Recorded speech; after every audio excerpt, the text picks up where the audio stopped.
বাইরে থেকে তোমাকে সবাই হাসিখুশি দেখলেও তোমার এই ঘরের চারটে দেয়ালই জানে তোমার মনের ভেতরে জমে থাকা কষ্টগুলো।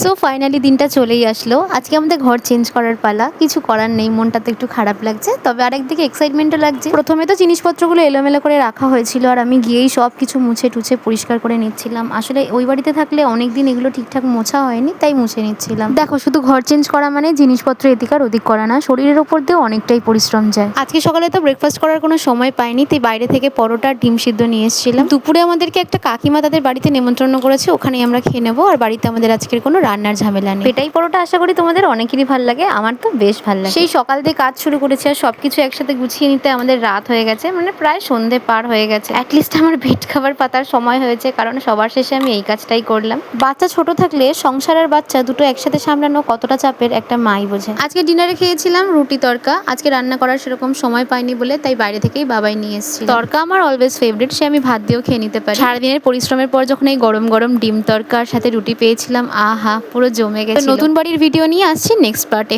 বাই।